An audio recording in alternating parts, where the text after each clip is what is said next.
years of public service have been distinguished by major contributions to the law.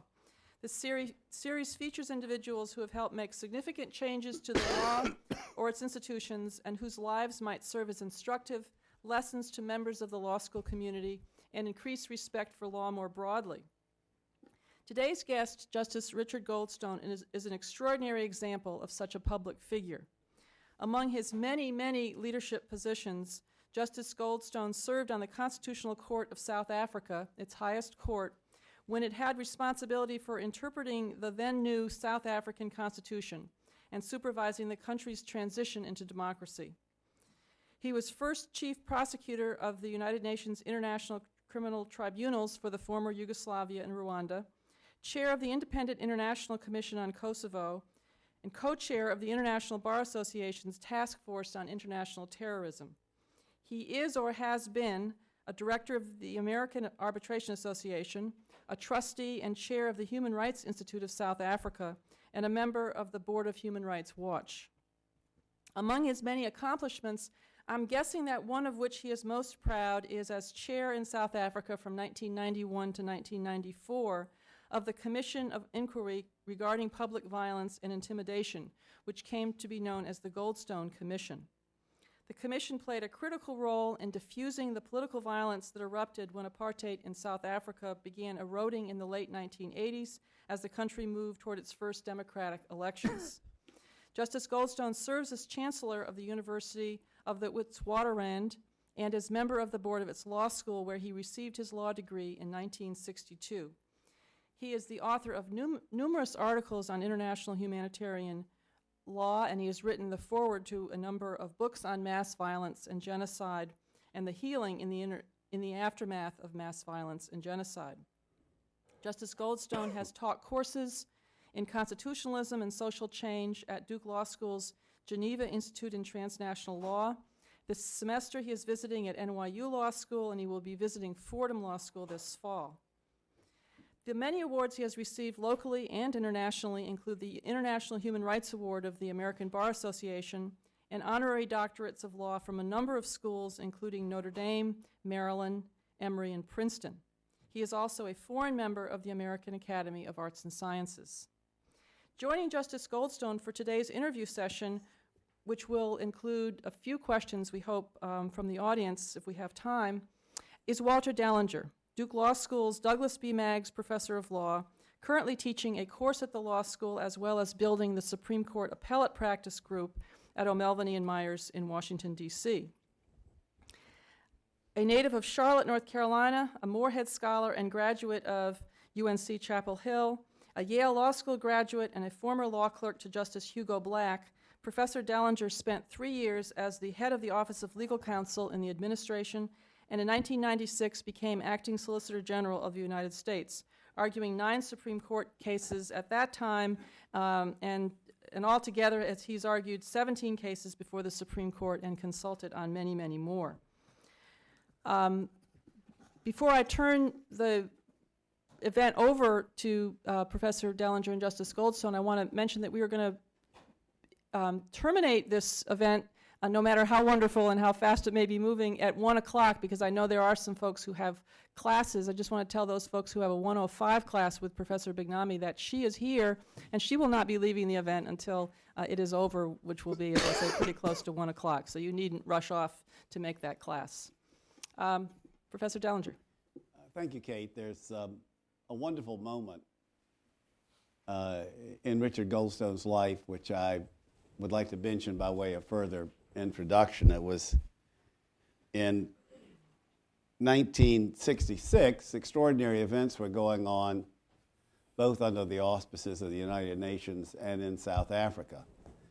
In South Africa, Nelson Mandela was newly installed as president, and the Constitutional Court of South Africa had the obligation of deciding whether the Constitution, as drafted, was constitutional under the basic principles which had been agreed to in the transition.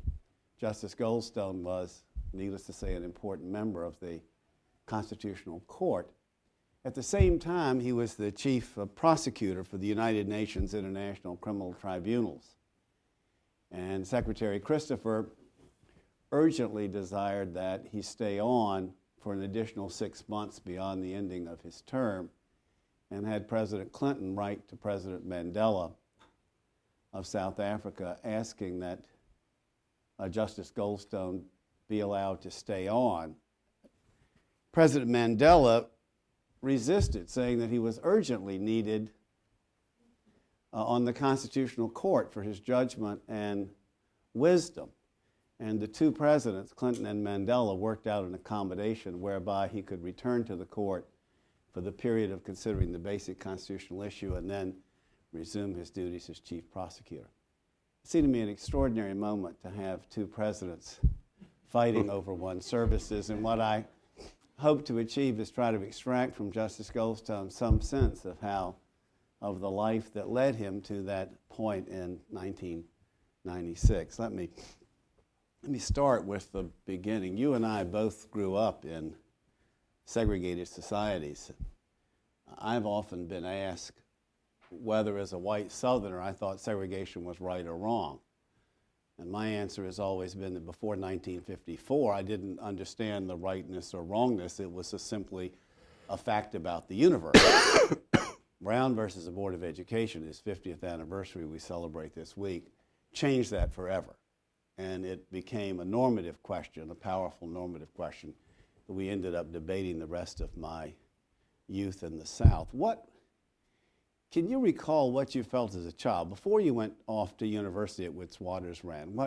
What your sense of apartheid was and how it affected your life growing up? Well, I simply took it for granted that discrimination, segregation was the way our world was ordered.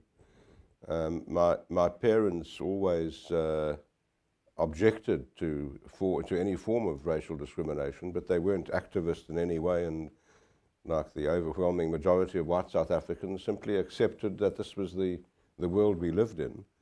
And in those days, South Africa wasn't only segregated between black and white. It was a very fractured, almost hermetically sealed communities. Even within the white community, Afrikaans people lived in Afrikaans suburbs because they sent their children to school where the medium of instruction was Afrikaans. Whites were in English-speaking whites lived in predominantly white suburbs and sent their children to English medium schools. So there wasn't even mixing within the white community.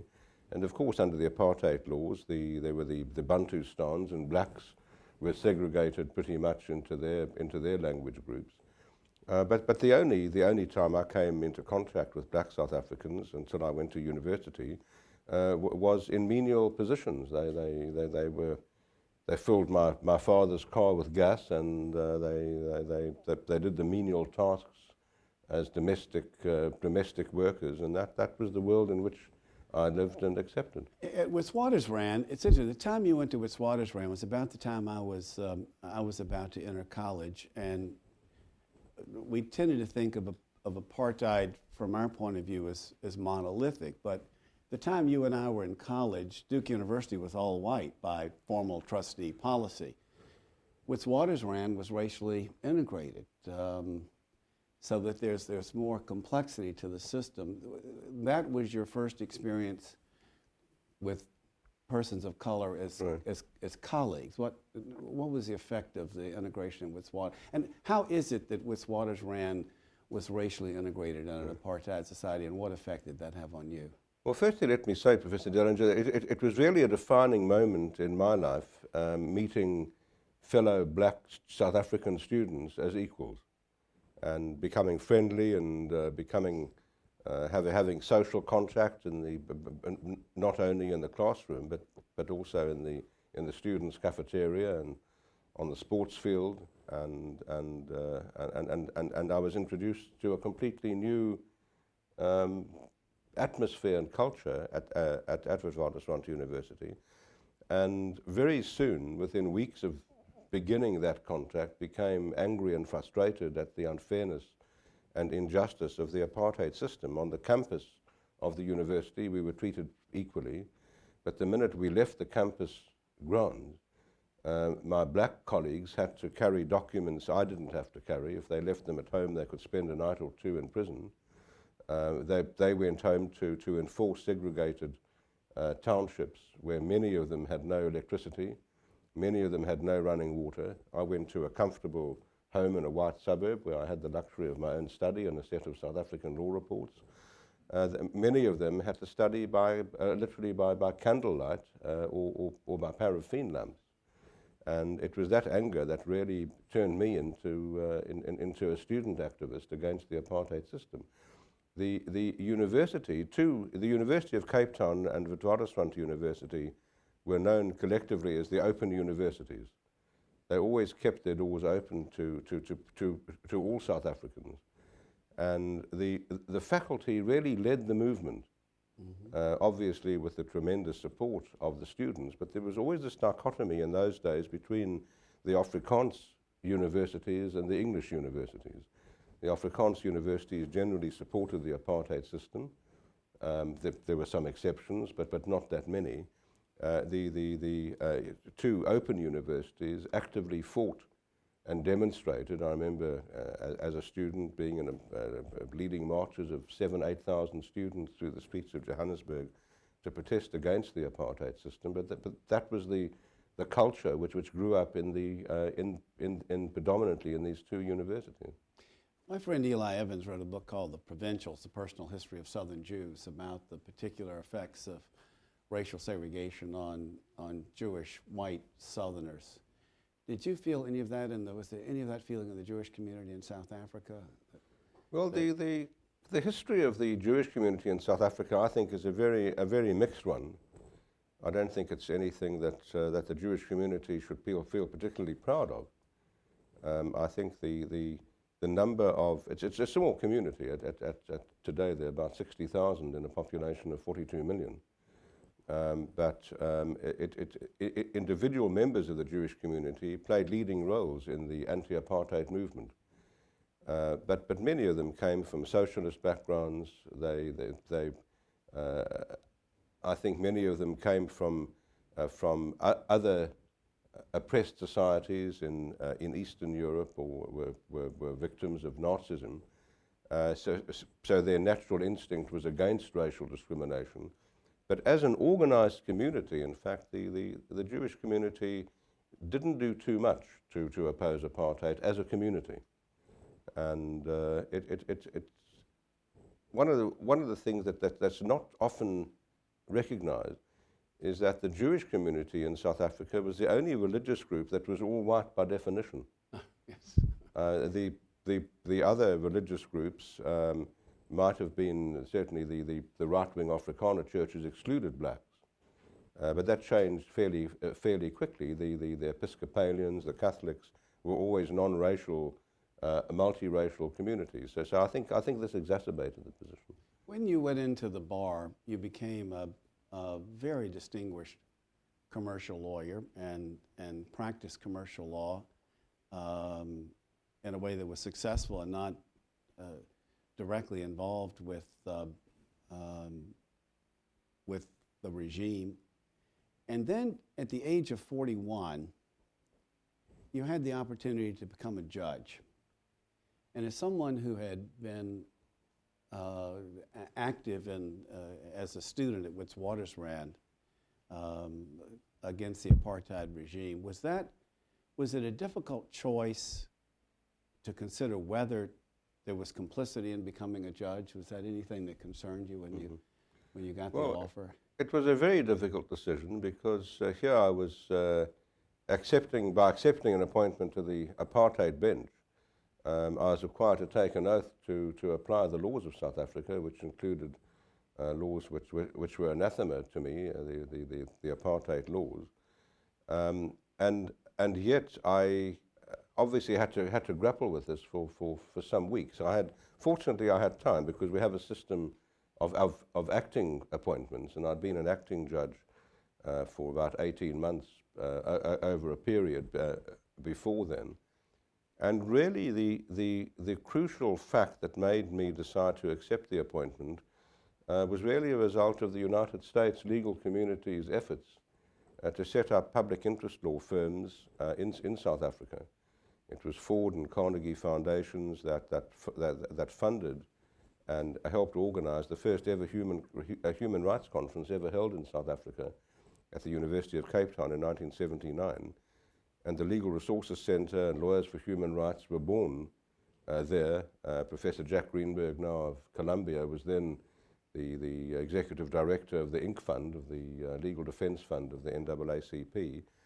And he helped start the Legal Resources Center, really, which was modeled on the Legal Defense Fund.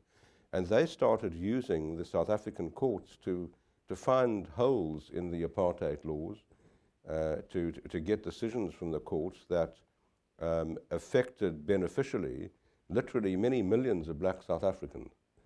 And I obviously consulted with my friends who were involved. In fact, our present Chief Justice, Arthur Chaskelson, was for 14 years, he was the founding director and remained the director of the Legal Resources Center for 14 years after that. He initially did it for 2 years. He took 2 years absence from a very lucrative practice at the bar, but stayed on until he became the head of the Constitutional Court.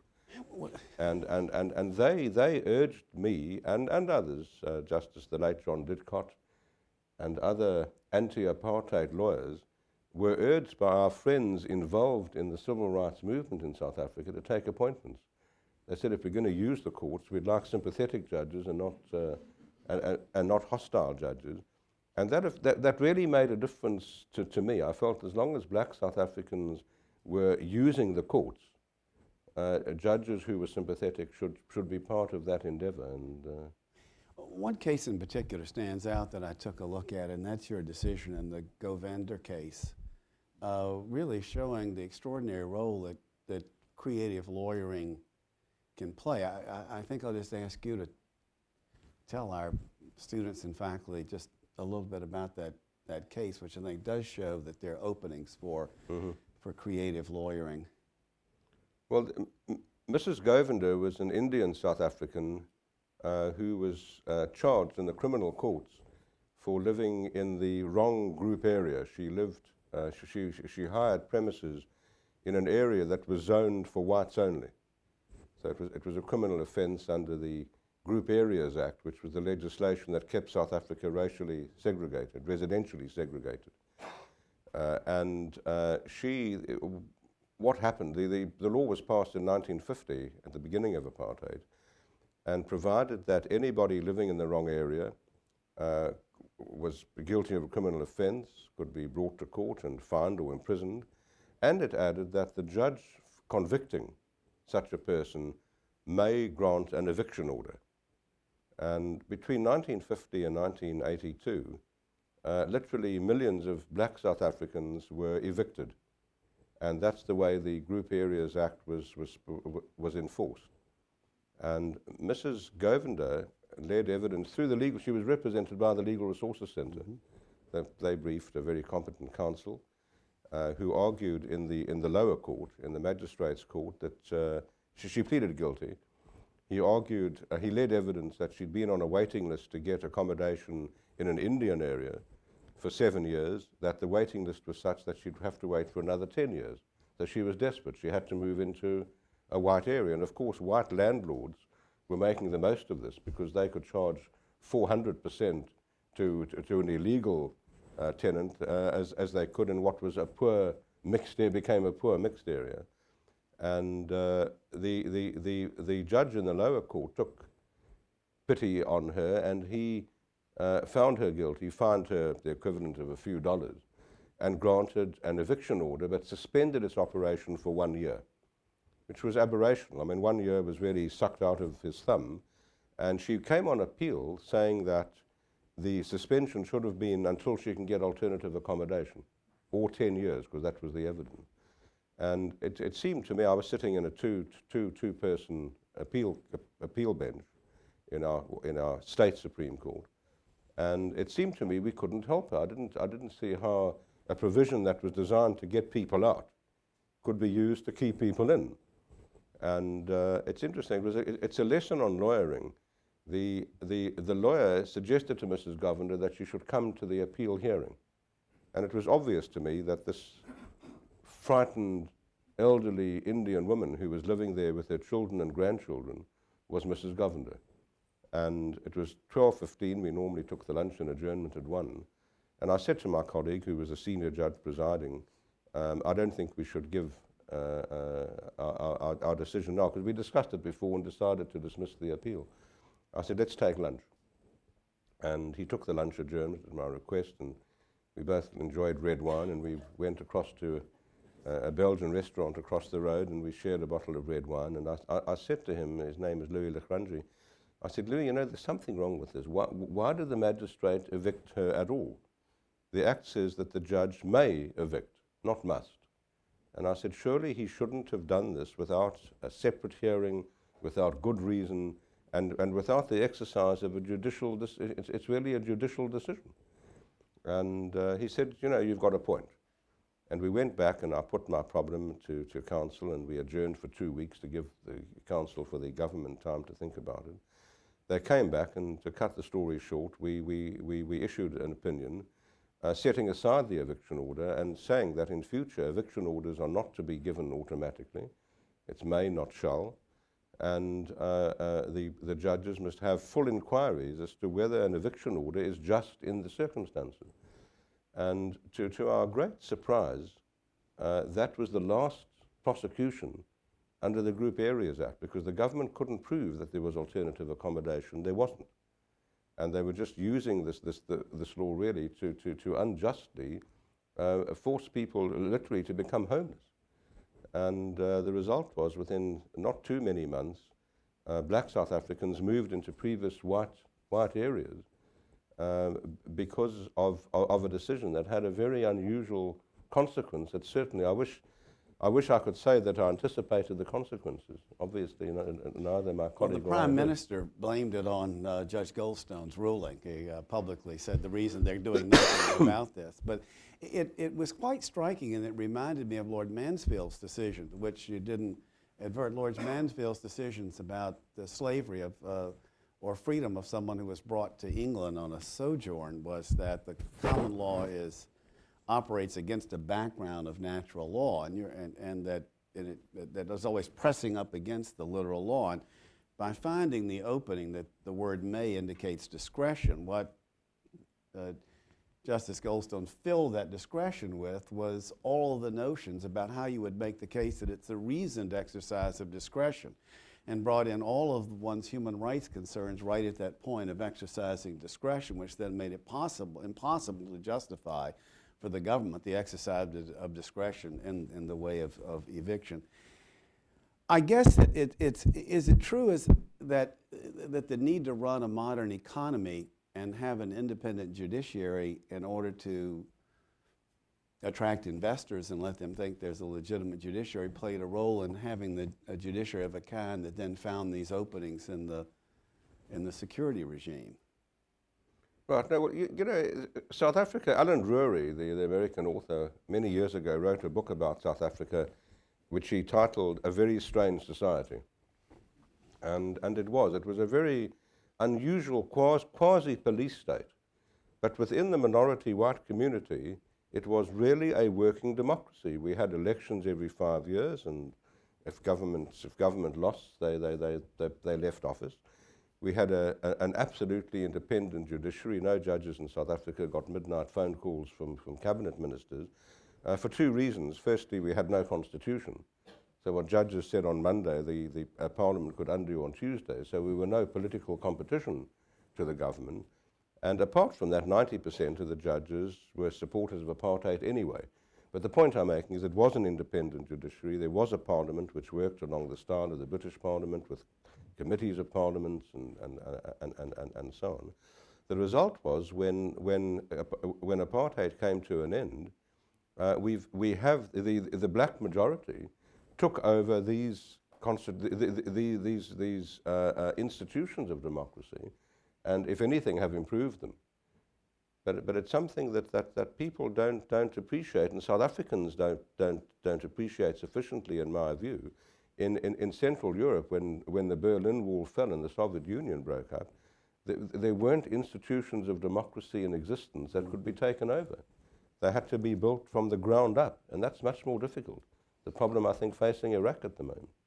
The question the moment that changed put you on a certain direction came when you took advantage of the right of every judge to visit any prison and undertook an extraordinary process of going and visiting detainees. A couple of things struck me about that. One, before you did that, I presume concerned that you might be lending legitimacy to the detentions, you consulted with ANC leaders. That seemed to mark the rest of your career is marked by the most careful consultation with everyone affected before you proceed. But what did you find when you looked into those detentions? And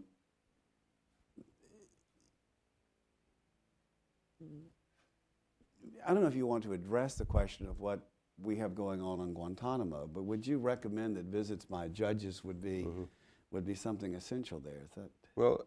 In South Africa, again, in this strange society, under our prisons law, superior court judges, of whom there were about 200, had the right 24 hours a day without notice to visit prisons. Very unusual provision. And 90% of the judges didn't do it. It was too much of a nuisance. It's not pleasant visiting prison. But I and a few of my colleagues took it seriously, and we regularly visited prisons. And we found, firstly, that our visits were welcomed by the prison authorities.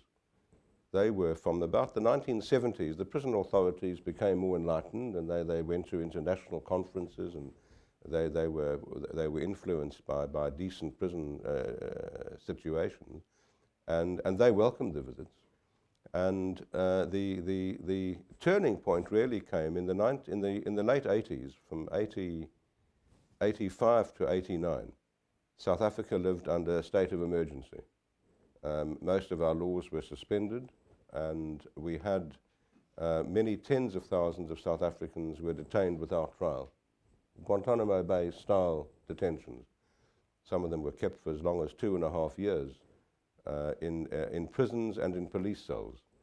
And there was a huge outcry in the United States Senate amongst other places.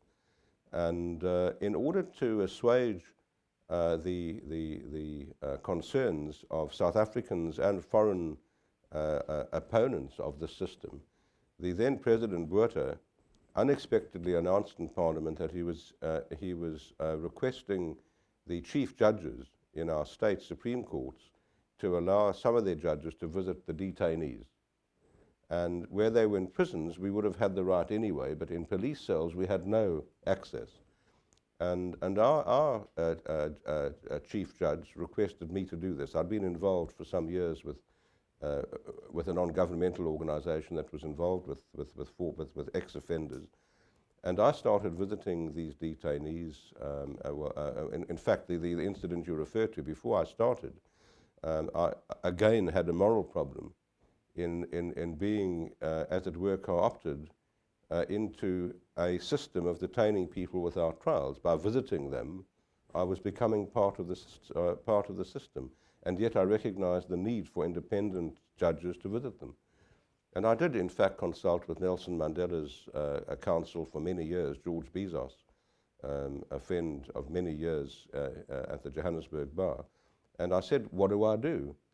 And he said, "I don't know. You've got a problem. I don't know what the answer is." He said, "The only advice I can give you, go and visit some detainees and ask them what their advice is." That sounded like a sensible thing to do, and I went that same afternoon to the main Johannesburg police station, where there were about 40 people in detention, and one of them was Zwelaki Sisulu, the then editor of the Catholic Bishops' Conference newspaper. He'd been there for 3 weeks. And he had a litany of complaints, no reading material at all. He didn't even have, when this began, the only reading material they were allowed was a Bible, and he didn't even have that. And he was under closed-circuit television surveillance 24 hours a day, and he was in a terrible state. And after he told me his problems, I said to him, I never met him before, I said, "Mr. Sisulu, I'd like some advice from you." And he put his head back and laughed. He thought this was quite amusing, a judge coming to ask him in detention for advice. And I said, no, I'm serious. And I told him what my problem was. And he didn't hesitate. He said, you know, I'm so pleased to see you. He said, please come back soon. I need this sort of visit. And he said that will be the attitude of all the detainees. And it was. I mean, I visited thousands of people in detention over a 3-year period, and was able to get the government to change the regulations to allow them some reading material. You know, the apartheid rulers, I mean, there's an irrationality. They allowed the magazines, but not books. I mean, you know, it's just no rational explanation for it. I would have thought books would be less inciting of terrorists than magazines. And but in fact, I distributed hundreds of thousands of magazines, which a lot of them came from American journalists, incidentally, who collected them for me. And the friendship that developed between some of those detainees goes on today. Many of them are now in cabinet, right, work in the president's office. You know, really all of our future leaders were then in detention. What was critical was to deal with the violence that was accompanying the transition. 1991 to 1994 was a critical period, and I think it's generally assumed that the transition would have been impossible without the thoughtful work of what became known as the Goldstone Commission. It was formerly the Commission of Inquiry regarding public violence, to look into the causes of violence. And it was a real test, I think, of whether there would be any honest accounting or candid accounting. The regime was still in power. You undertook this inquiry. How did you go about doing it? What did you find? Well, the peace negotiations began with the release of Nelson Mandela from prison in February of 1990. And everybody assumed that this would be, both sides wanted to put an end to apartheid, and everybody assumed it would be a fairly non-violent transition. But in fact, the violence began and, continued and became exacerbated after Mandela's release. And it was mainly violence, political violence, between the supporters of Mandela's African National Congress and the supporters of Buthelezzi's and Carter Freedom Party, mainly almost entirely a Zulu organization. The Zulu people, they're about 9 million, and it's the largest ethnic group in South Africa. And this was portrayed by the then apartheid government demeaningly and disparagingly as black-on-black violence. You know, this is what happens in Africa. Black people fight each other along tribal lines. The attitude of Mandela and his supporters was that, in fact, this violence was being orchestrated by white security force personnel who wanted to destroy the negotiations and to stop majority rule and to keep white supremacy going. And that, of course, was denied. And it was agreed by the parties to the peace accords that a judicial commission should be created to investigate this. And Mandela agreed only on condition that the chairman and the members of the commission were unanimously agreed by all of the parties to the accord, and the important party was Mandela's African National Congress. And I was approached in October 1991 by the then Minister of Justice to say that the 5 members had been agreed, and I was agreed as the judge to lead it. And of course it was a very difficult decision. I knew it was going to be a very difficult brief. And in the 3 years of the Commission's life, we held 40 discrete inquiries into specific incidents. We also held what turned out to be 3 very important theme inquiries. One into mass demonstrations and marches, how they should be controlled in a situation where the black liberation movements refused to recognize these white laws and refused to give notice of marches. And there was a huge potential for death and injury with completely uncontrolled marches that were going on literally daily in the major cities and towns of the country. So we had an inquiry into that, which had a very good result. We entered into we were able to have an agreement with all the parties under which marches were held. not under the law, but under this agreement. It was quite interesting at that point because you had an agreement under which the marches would occur, to which the parties agreed to. The Minister of Justice specifically asked you to add to the agreement a provision that the marchers should abide by the laws as well as the agreement, and you responded that you were not, in fact, you declined that you were not prepared to suggest that black South Africans, none of whom were represented in Parliament, should consider themselves obliged to follow the law. Was that a shocking thing for a judge to say? Well, it shocked the minister. He said, "I can't believe I'm hearing this from a judge." He said, you know, the president has requested that you make it clear when you make this agreement public, which was the following morning, that you're not suggesting that the laws of the land shouldn't be followed. But I said, that's exactly what we are suggesting. And he said, well, he said, I don't think that's a good idea. And I said, well, you know, this is not something we can discuss on the telephone. Let's have lunch and discuss it, which we never did. But the result was, from the moment the agreement came out, the liberation movements abided by the agreement. And I must say, to the minister's credit, he called me the next day and said, you know, I've calling to apologize. He said, and we knew that day, 80,000 black activists were marching on the Union buildings, the seat of government in Pretoria, and they'd refused to agree on the route and the time, and our capital city would have been in a chaotic situation. He said, from the minute your agreement came out at 9 o'clock this morning, he said there have been negotiations and there's been agreement to reduce the number to 20,000, and we've agreed on a route that will not disrupt the capital. And he said it's never happened and wouldn't have happened, and he said I was wrong and you were right. So it was a good example of how, if you consult with people, they accept the position. Your commission had extraordinary powers to seize documents, enter premises throughout the entire country, and that allowed you to actually come upon the evidence of a third force that was unknown. Well, eventually we established that the allegations that Nelson Mandela was making were absolutely true. By searching and seizing documents in what turned out to be, we didn't know, it turned out to be the headquarters of a very important department of military intelligence. We were able to prove that this violence, and really it was the tip of the iceberg, but we had documents which are made public immediately, indicating that elements in the South African army were in fact arming and provoking this violence between blacks and blacks. And it was indeed, as Mandela had alleged and as de Klerk had denied, been very much a third force activity. Let me ask you about that. Of course, led to your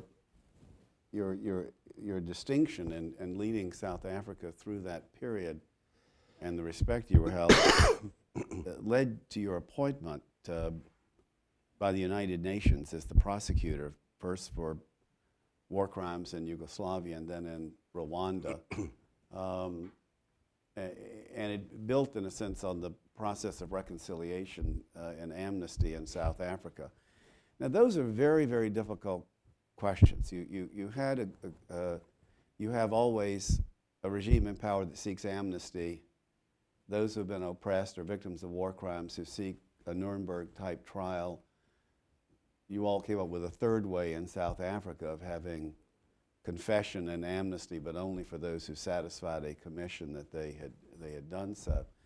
I think Justice O'Connor, in her introduction to your book, says that the line between amnesty and vengeance is the balance between too much forgetting and too much remembering. Let me put the question this way. Why revisit, when you have a regime change, why revisit the crimes as you did as chief prosecutor? Is there more cost to that than benefit?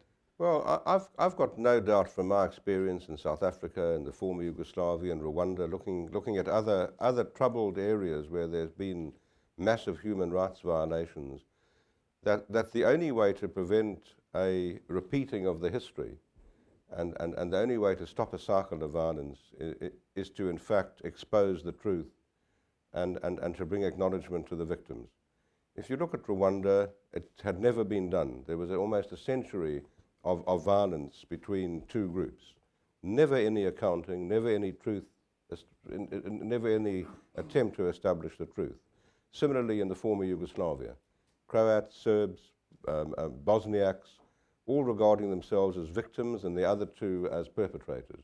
In fact, the truth is very different. They were all at different times victims and perpetrators.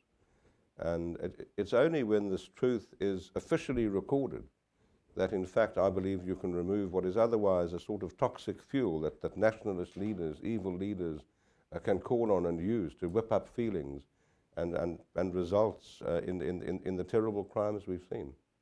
And do you think it's had positive effects that you've... There's no question in South Africa. I think the Truth and Reconciliation Commission, I was saying to some students this morning, has resulted in one history being recorded of what happened during the apartheid era. Without the Truth Commission, there'd be two and more histories, and neither of them would really approximate the truth. But white South Africans have been forced by the Truth and Reconciliation Commission to stop denying that these things happened. There was just too much evidence to support the denial. I have a couple of more questions, but I want to open this up for questions from the audience. Yes?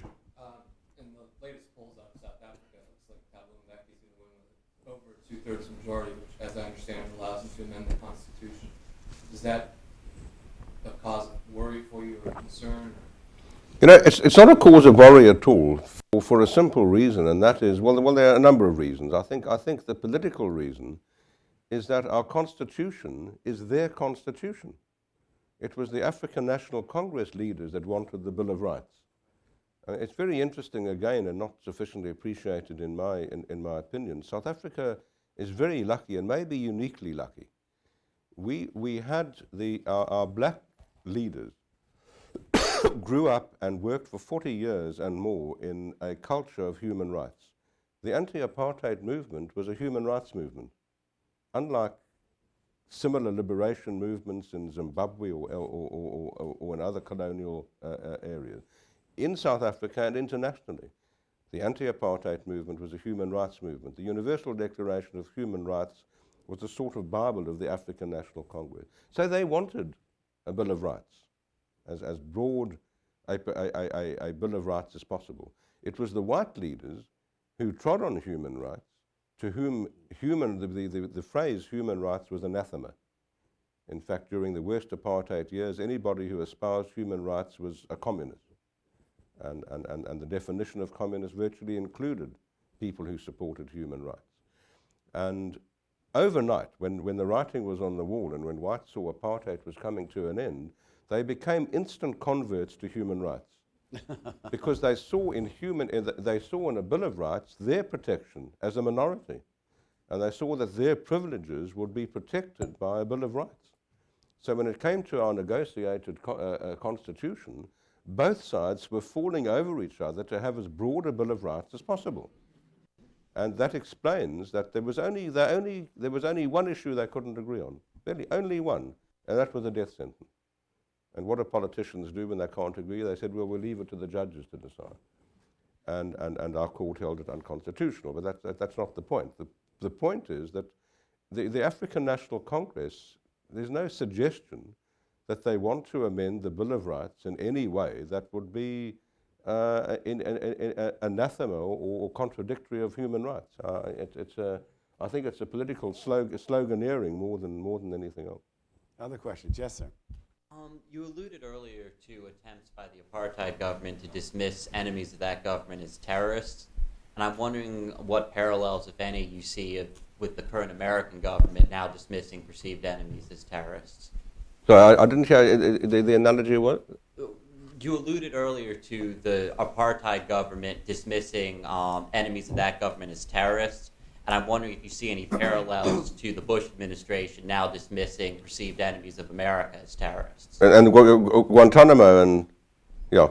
Well, you know the parallel obviously is there. The motives are slightly different, obviously. So the reason the South African government detained people for between 2 and 3 years, many of them, was because the policy of the African National Congress was to make South Africa ungovernable. and they used young activists to do that. They burnt down school buildings, government buildings, they barricaded streets, and they made it very difficult for the police force to operate. And what the government did was it simply took these young activists, mainly young black men, and some women and some whites, and put them in prison indefinitely. And that was the reason.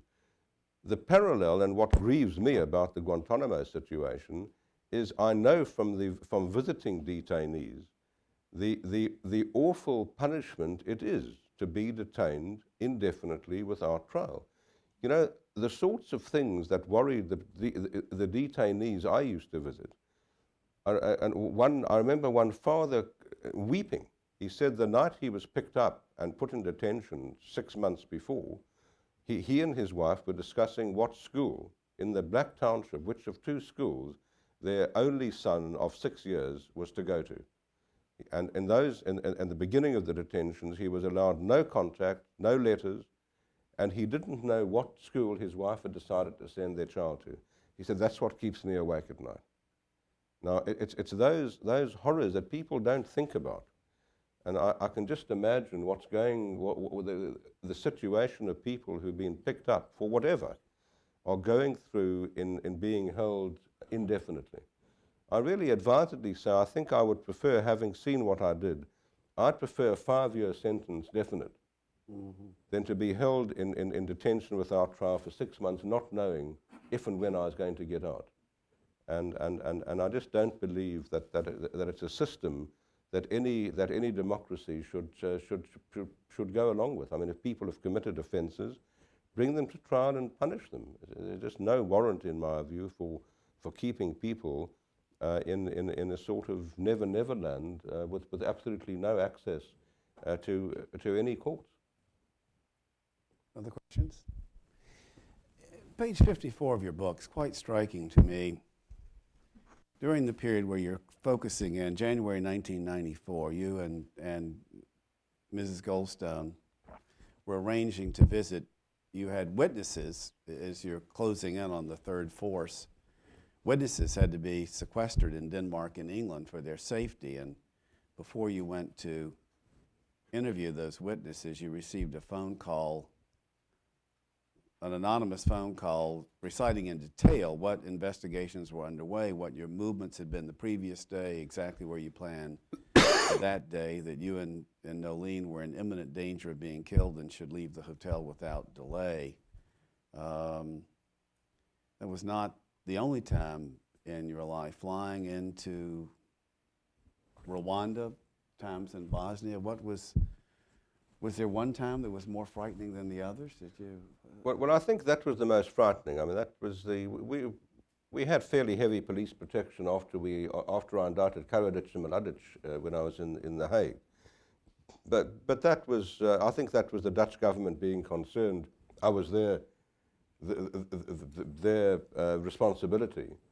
But this incident in South Africa was a very serious death threat, and my wife and I were advised by the National Intelligence, who were then on the sides of the goodies in the South African system, to get out the country to avoid a very serious death threat. And what really frightened me was that they on their advice, the British ambassador then got permission for an armed guard to accompany us on a BA flight from Johannesburg to London, which is very unusual, certainly was then and would still be today. And we were not allowed into London. We were sent to a fortress of the headquarters of one of the intelligence groups in England, and then we were sent to a safe house on a farm in Wiltshire. And when we went to Denmark, where I had witnesses under protection, we weren't allowed into Copenhagen. We were put under false names in a hotel in the suburbs. And what frightened me was that the tentacles of the South African security people who were trying to destroy the negotiations reached into England and Denmark, and that their police and intelligence people took the threat sufficiently serious. I mean, that made it a frightening situation. And It has a funny way of playing out. It hasn't received publicity, to my surprise, in the United States, but the very people who I was investigating in the 1990s, and the people who have been investigated by the Truth and Reconciliation Commission, these white criminal police officers and army officers who committed torture and murdered people, it appears are now working for a private American company in Iraq. And one of them was killed and one of them was injured in a bomb blast 3 weeks ago.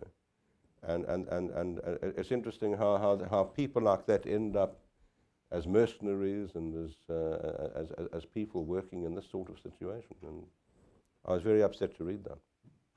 You've looked at, in your role as prosecutor, you've had to spend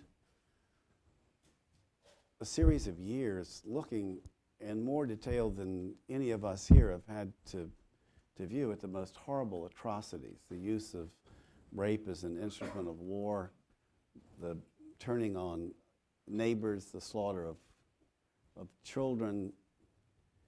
What does that tell you about human nature? Does it leave you profoundly dispirited as you've looked at both in Rwanda and in Bosnia and in Kosovo?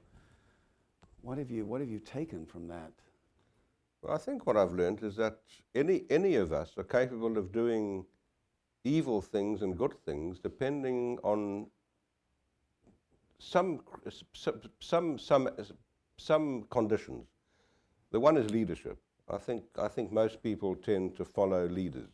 I think it's in our nature that we want to be led by people we admire, and that applies to good leaders and evil leaders. But secondly, if we dehumanize people and you fear them, people are capable of doing the most terrible things. And I think it's those two criteria, those two essential conditions that are necessary to explain some of the terrible things that have been done in the name of racism, oppression.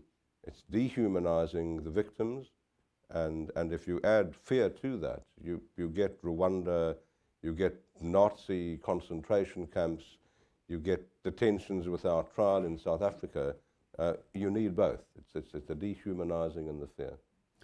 Sort of on a last question, would you have imagined, say, as a student at Witwatersrand or as a young lawyer, that you would see the transition to majority rule in South Africa occur with no more bloodshed than accompanied it? And could you have imagined that? And how do you account for something that seemed to many of us an impossible challenge? Well, it was obviously unforeseeable. I spent a semester at the Center for International Affairs at Harvard in 1989 when de Klerk became the president. And people asked me about him, and I said, I don't know much about him. He comes from the right wing of the apartheid government. And I once met him when he was Minister of Sport at a cricket game in Johannesburg. And I knew we were at university more or less at the same time in our respective universities' debating societies.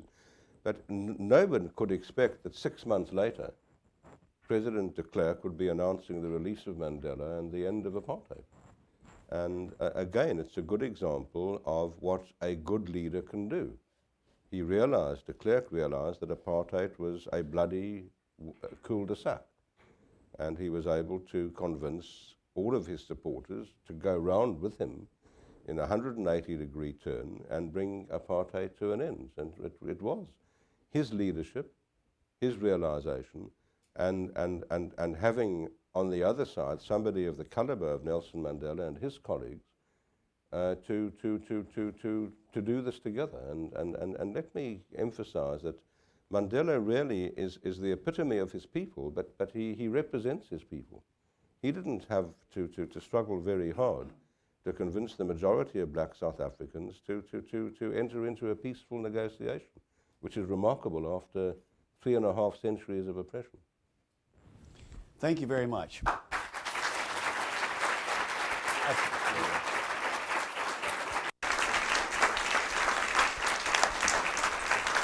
I want to thank you, Professor Dellinger and Justice Goldstone, for a a lovely conversation. I know I speak for everyone when I say thank you for having us into your living room to hear this conversation and to hear about your life and what it's meant in the law and what it's meant for legal institutions and for legal justice worldwide.